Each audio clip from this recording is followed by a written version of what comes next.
Hello, welcome to our webinar, Print is Not Dead, Engaging Audiences Outside the Digital World.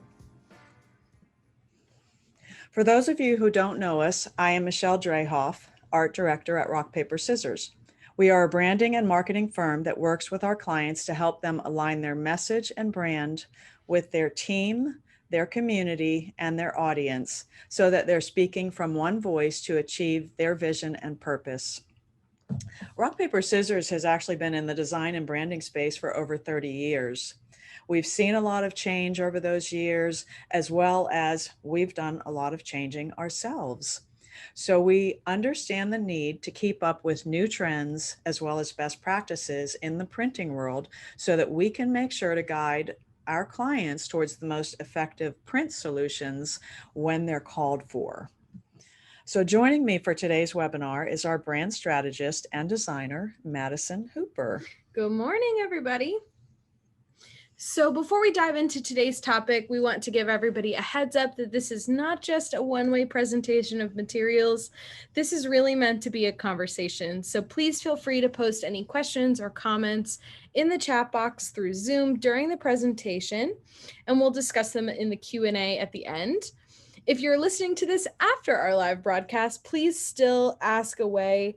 We'll follow up with any comments that get posted in the YouTube comments after they are posted. And then we will also, if you want to reach out to us directly, you can do so by responding to any of the invitation registration emails that we sent, and we will respond to those as well. So jumping into our presentation, I do want to take a quick second to talk about how print and the coronavirus are sort of related. We've been looking through quite a few articles recently and came across this great quote. The coronavirus pandemic ended our screen time debate. So people have always talked about how much screen time is too much screen time, especially in the case of children, but we can't forget about ourselves as adults either. Well, ultimately, the screens have won as a result of COVID-19. And because of that, digital fatigue has really set in. We've spent the last 18 months with our heads in some type of digital screen, whether it's a computer, a tablet, or your phone. I know we've all bought our blue light glasses for $12 off of Amazon, but a lot of the time we end up looking like this. The irony is not lost on me that we're doing a Zoom meeting to talk to you about print, and now we're talking to you about digital fatigue, but I promise we'll show you some great print pieces. We've also included a quick chart here just to show you visually what that change actually looks like. That bar on the right is just March 2020, and we saw a huge jump in hours of screen time per day. So that is up to almost 13 and a half hours a day of screen time. And that's just the first month of the pandemic. So in the months following that, I would venture to guess that it had to get worse. We work all day on computers, and then we wind down by scrolling through social media platforms. Maybe you're a TikToker, or you're watching things on YouTube or binge watching TV through other streaming services. Ultimately, we live in a super digital heavy world, and everyone is overrun with digital messages. It makes it really hard for anything to be special or stand out, especially on a digital tool. And just because everyone is attached to their screen doesn't mean that digital is best or the only answer to making that positive connection with your audience. As a matter of fact, it is actually more important now than ever to engage with your audience in a meaningful and impactful way. And print offers just that. It's an opportunity basically to make a more enduring connection with your audience. This may not be obvious, but print actually tends to be regarded as more trustworthy than digital marketing. It also has longer shelf life as well as brand recognition. Studies actually show that direct mail requires 21% less cognitive effort to process than digital media. This suggests that it's both easier to understand and it's more memorable.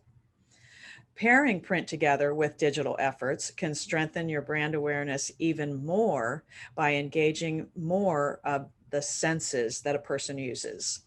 The print element actually delights audiences in a space that might have been forgotten about because we live in such a digital age.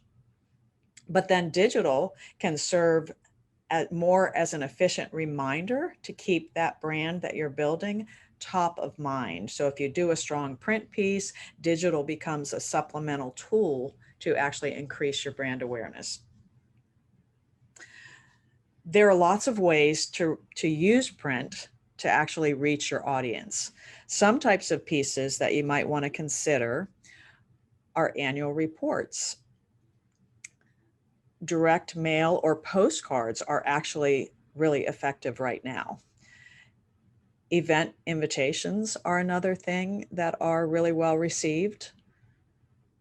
Brochures are a way to strengthen your brand. Catalogs and point of purchase signage or pieces that can help when you're at an event are a great option. Using a print piece actually gives you a touch point with your audience while they're in a more relaxed state of mind, and they can actually focus on what they're looking at instead of being distracted by continuous messaging that comes across and bombards our screens. And that can really be powerful. So here's the key question. What makes a print piece impactful? With all things at Rock, Paper, Scissors, we are almost always going to tell you to start with good content and to make sure that you have a clear objective for any tactic that you're working on. And especially with print, there's another element of finality. You can't make an adjustment on the fly with print the way you can update a website when you find that typo the day you launch your campaign. So it needs to be really well thought out to begin with. And if you're going to include a small element that will help make a design feel extra special, you have to really, really plan for that in advance. And using those special elements can help increase the sticking power of a piece and in turn, the sticking power of your brand.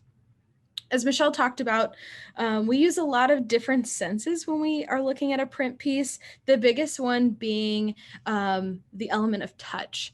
So touch memory or haptic memory has been proven to be the most lasting form of cognitive and emotional connection.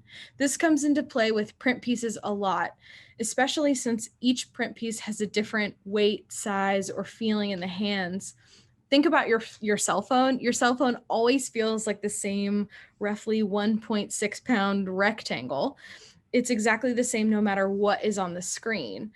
So print allows us to make that connection because print is engaging.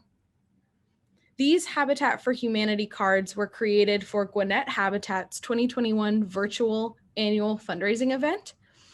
This event traditionally has been an in-person event, like most annual galas or fundraising events. So the goal with this piece was to physically engage the attendees as they participated in that digital event on the screen.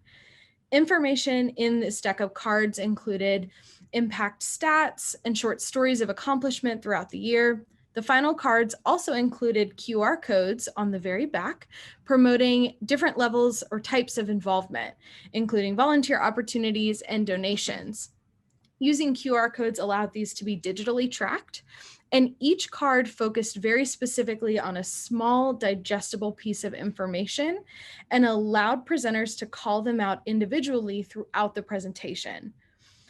As with all nonprofits, donations are very important, so we made sure to include a remittance envelope for this as well. So it gave donors two options for donations: either use the physical envelope that came with their action card deck, or they could use the QR code on the back to donate virtually. Print is also interactive.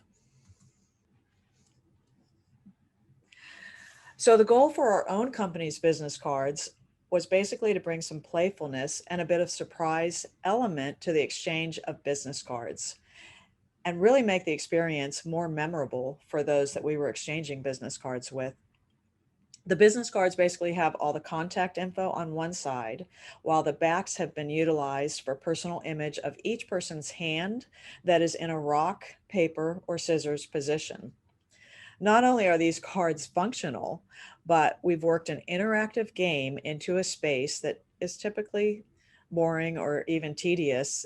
And it actually allows the other person to relax a little bit in a networking situation that sometimes feels a little bit awkward.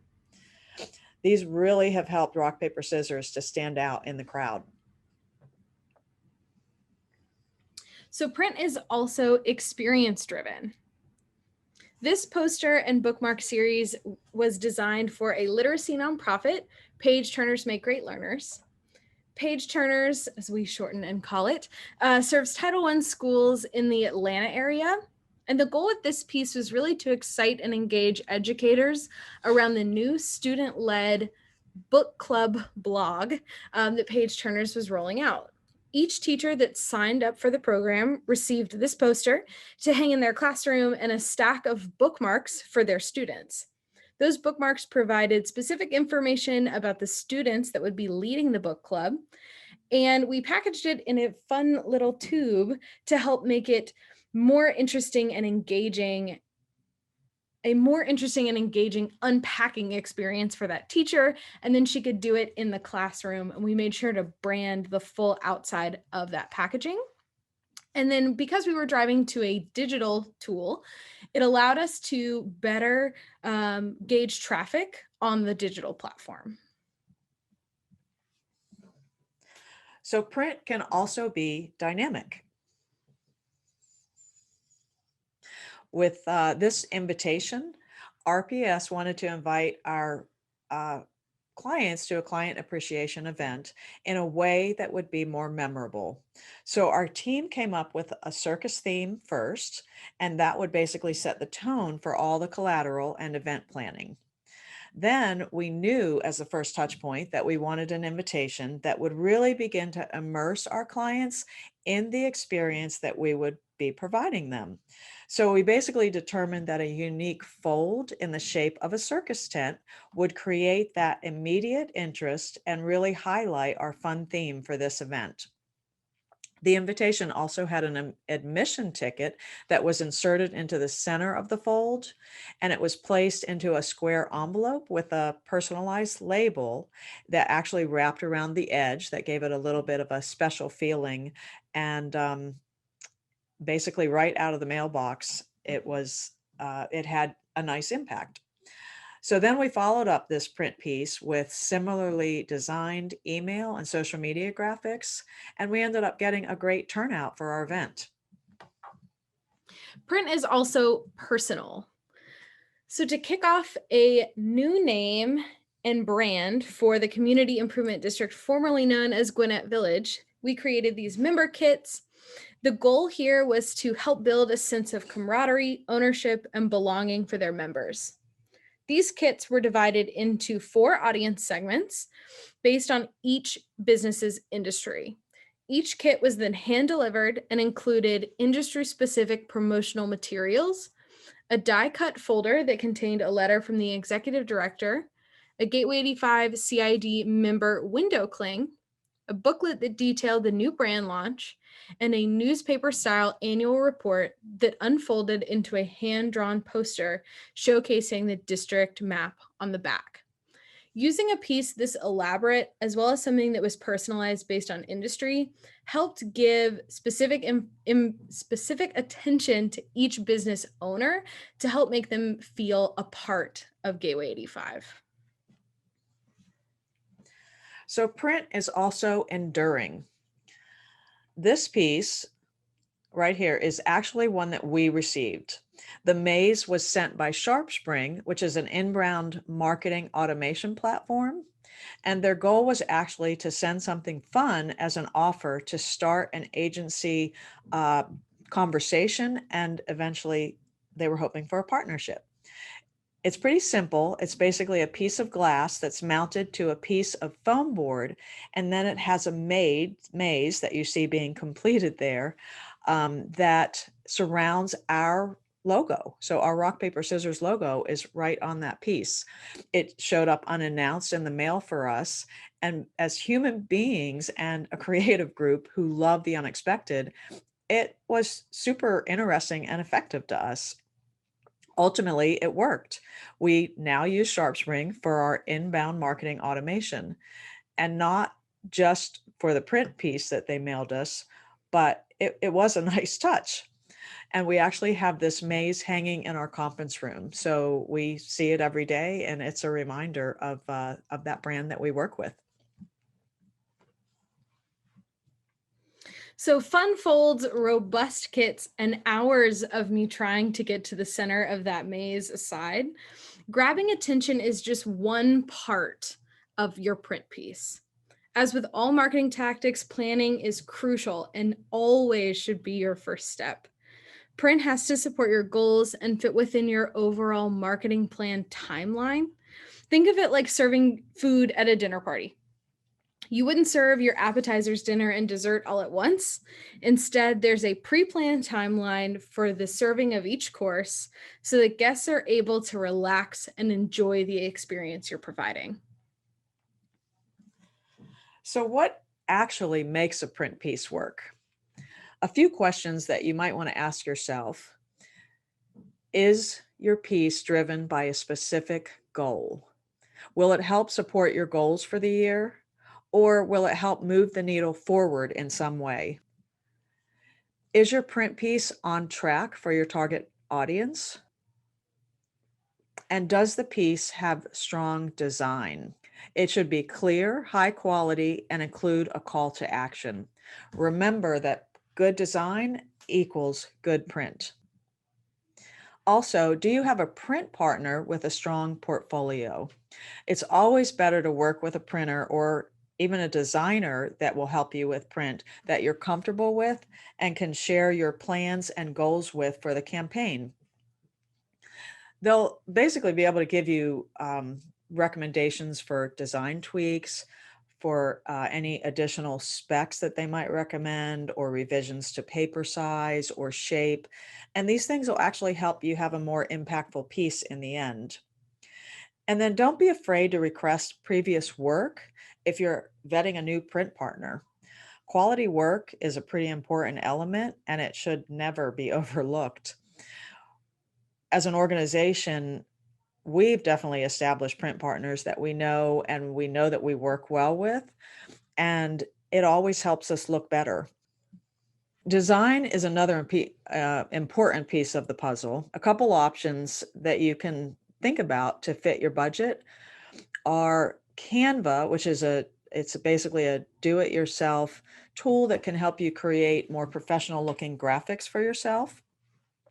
It does require a little creativity, some minor technical skills, and a basic understanding of your visual brand elements in order to keep things cohesive and impactful, but it is a very budget-friendly choice. Using high quality stock photography is another way to really elevate the look of your brand. And there are lots of options out there.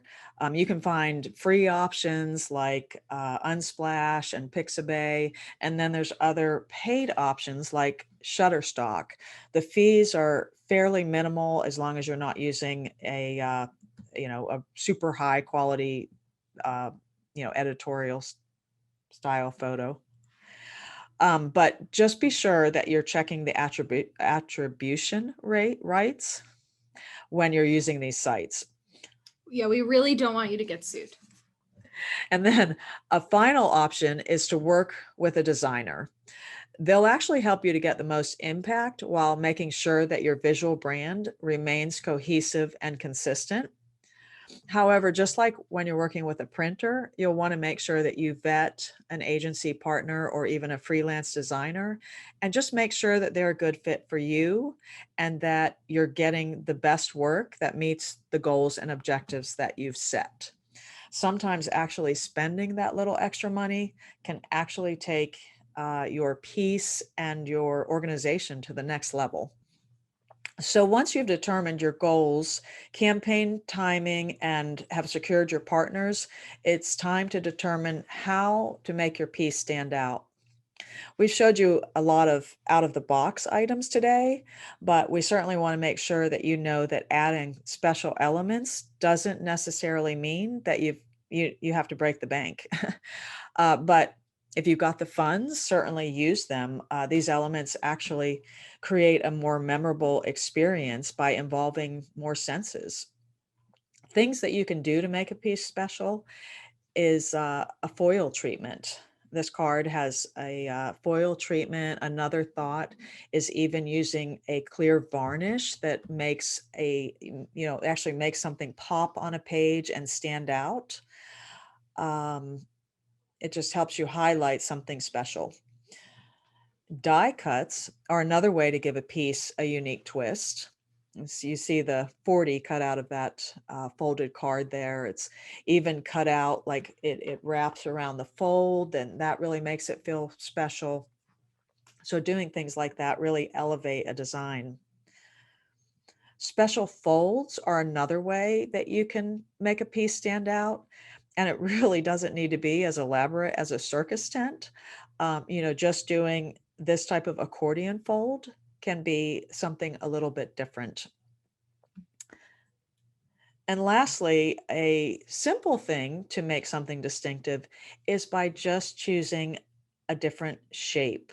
It actually is a really economical way to make a piece stand out.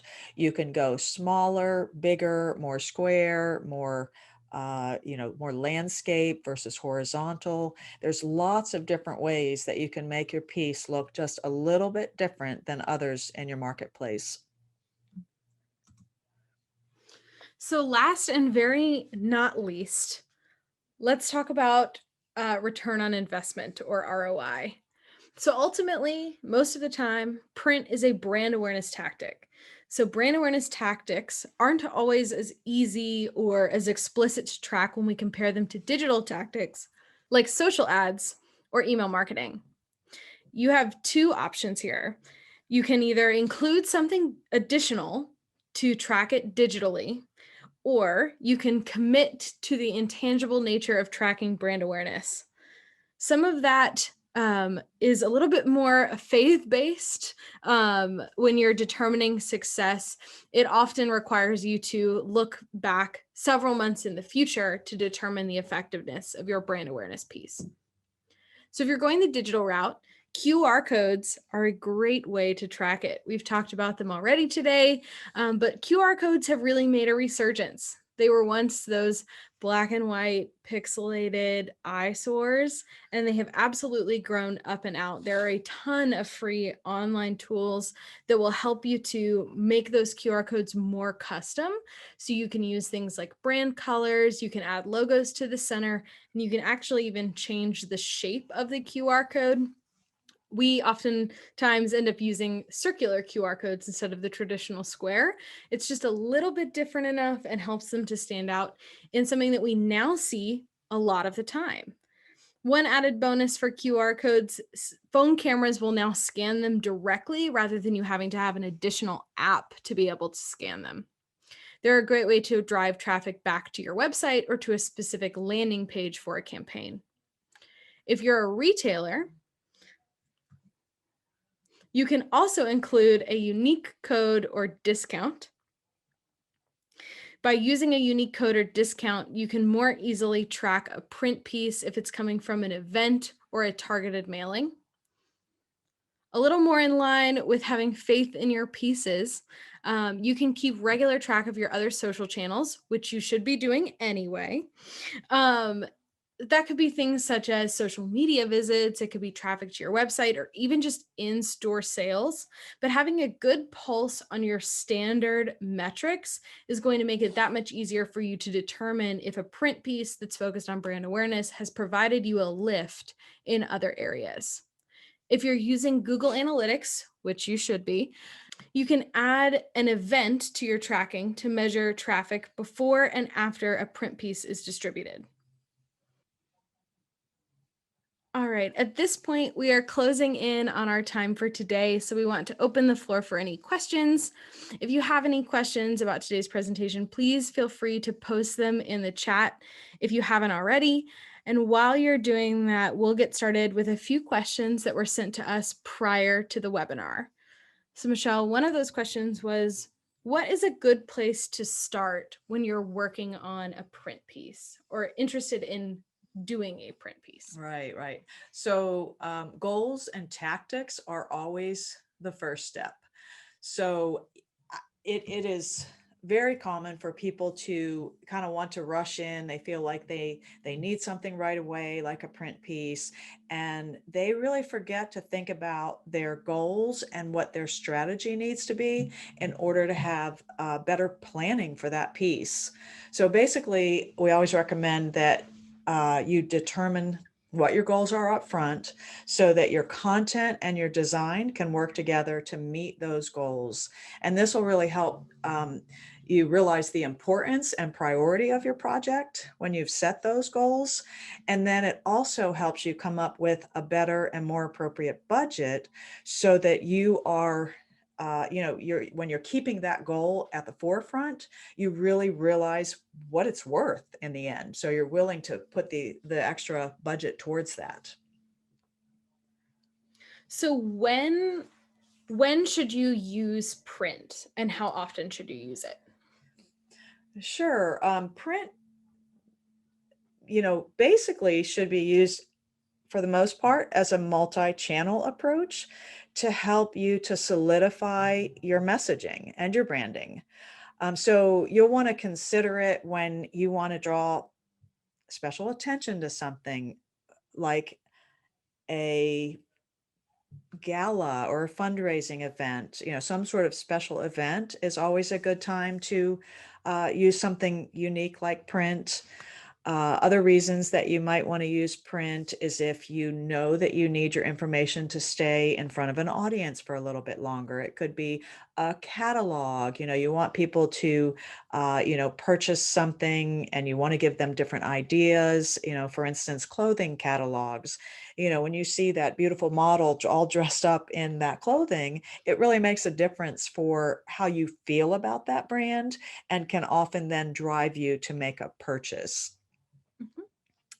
I think also if you want to engage your audience in a more immersive experience, you can't beat print. Digital, you can tell stories and you can do things they are visual and they're audio, but print really provides the sense of touch. Um, you are by choice interacting with that piece, and that's really powerful. So how often should you use a print piece? I would say that using print should probably be uh, like a regular part of your marketing plan.